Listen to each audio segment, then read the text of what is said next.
دو قسم کے گناہ ہیں. کچھ گناہ وہ ہیں جن کا تعلق صرف اللہ سے ہے, اللہ جب چاہے معاف فرمائے گا. شراب پیا, زنا کیا, غلط کاریاں کیا, جھوٹ بولا ہے, یہ سارے گناہ وہ ہیں جس کی معافی اللہ سے ڈائریکٹ کی لی جائے گی. اس کو کہتے ہیں حقوق اللہ. اللہ تعالیٰ کریم ہے, اکرم الاکرمین ہے, جب چاہے اپنے بندوں کو معاف فرما دے.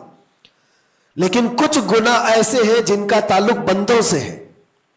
کسی کا مال ہڑپ لیا ہے, کسی کا حصہ دبا لیا ہے, کسی کو گالی دیا ہے, کسی کو مارا ہے. یہ سارے وہ گناہ ہیں جن کا تعلق بندوں سے ہے. ان کو حقوق العباد کہا جاتا ہے. اور یہ گناہ زیادہ ڈینجر ہے, حقوق اللہ سے زیادہ ڈینجر حقوق العباد ہے. کیونکہ حدیث پاک میں ہے اللہ سے متعلق جو گناہ ہے وہ رب تعالیٰ جب چاہے معاف فرمائے گا.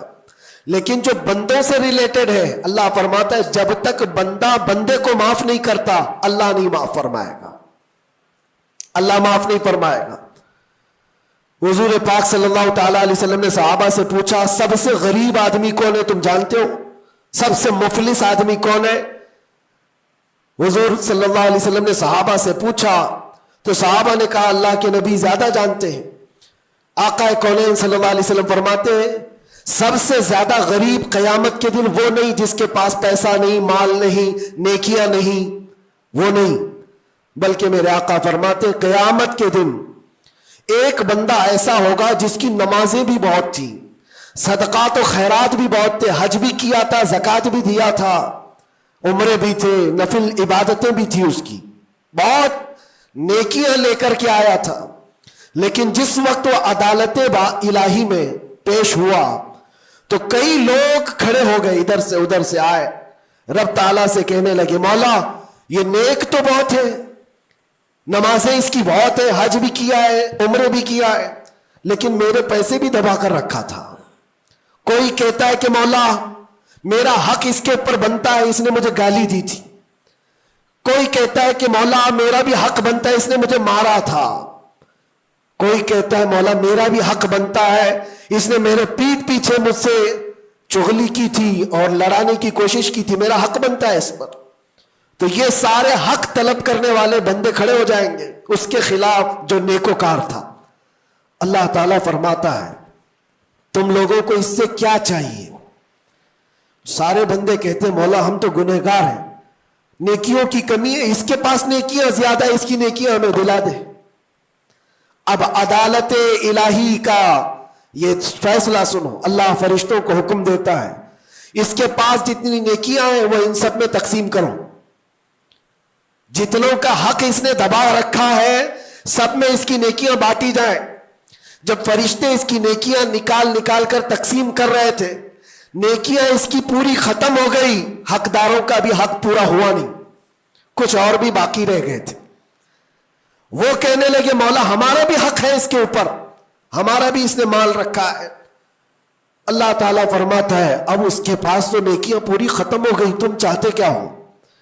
وہ گنہگار تھے, وہ کہتے مولا ہم یہ چاہتے ہیں کہ ہمارے گناہ اٹھا کر کے اس پر ڈال دیں, ہمارا بوجھ تو کم ہو جائے.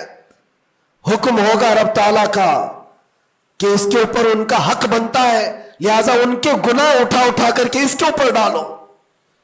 حدیث پاک میں میرے آقا فرماتے ہیں لے کے تو چلا تھا بہت ساری نیکیاں, لیکن وہاں سب بٹ گئی, الٹا دوسروں کے گناہ اپنے سر پر لے لیا اور سیدھے اس کو فرشتے جہنم میں لے کر جاتے ہیں.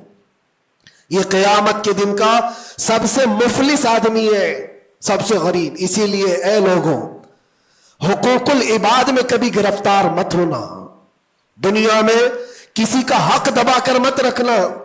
کسی کو اگر تم نے اپنی زبان سے ایذا دیا ہے, تکلیف دی ہے, یا ہاتھ سے دیا ہے, یا کسی بھی طرح سے دیا ہے, تو قیامت کے دن اس کا حق لیا جائے گا, تمہیں اس کا حق دینا پڑے گا. اسی لیے شب برات آتی ہے تو سب لوگ ایک دوسرے سے معافی بھی مانگ لیتے. بندوں سے اگر تمہارا حق ہے تو بندوں سے معافی مانگ لو, اگر بندہ معاف کر دیا دنیا میں تو اللہ بھی معاف فرمائے گا. اللہ معاف فرمائے گا. لیکن معافی مانگنے کا ٹرینڈ آج واٹس ایپ اسٹیٹس بن گیا ہے. بہت آسان ہے اسٹیٹس پر رکھ دینے کا کہ میرے جس کے اوپر بھی حق بنتے ہیں میں نے ان کو معاف کیا وہ مجھے معاف کر دیں. کسی کے پاس جانے کی ضرورت ہی نہیں. واٹس ایپ میں گھماتے رہ جاؤ. کیا اسی کو معافی مانگنا کہتے ہیں؟ معافی مانگنے میں آدمی کو جو انا ہے، جو تکبر ہے، جو شیطان اسے گھمنڈ دلاتا ہے، اسی توڑنے کے لیے تو اللہ نے معافی مانگنے کا حکم دیا ہے کہ جاؤ تم اپنے اس بندے سے معافی طلب کرو جس کے پاس جانے میں تمہیں شرم آ رہی ہے. اپنے نفس کو توڑو، اپنے انا کو ختم کرو، اپنے تکبر کو مارو. تمہاری بہن کا کوئی حق باقی تھا تو تم اگر یہ سوچتے ہو اس کے پاس کیسے جاؤں، وہ تو چھوٹی ہے، میں اتنا بڑا ہو گیا ہوں، کیا بہن سے بھی معافی مانگوں گا، میں چھوٹا ہو جاؤں گا. قدر کرو، آج تمہارے پاس وقت ہے. یہاں تھوڑی دیر کے لیے چھوٹا ہونا اچھی بات ہے. قیامت کے دن جب تمہارے گلے میں توق ڈال دیا جائے گا گناہوں کا تو اس وقت مدد کے لیے کوئی نہیں آ سکے گا. اس لیے میرے عزیزوں، حقوق العباد میں گرفتار کبھی نہ ہونا.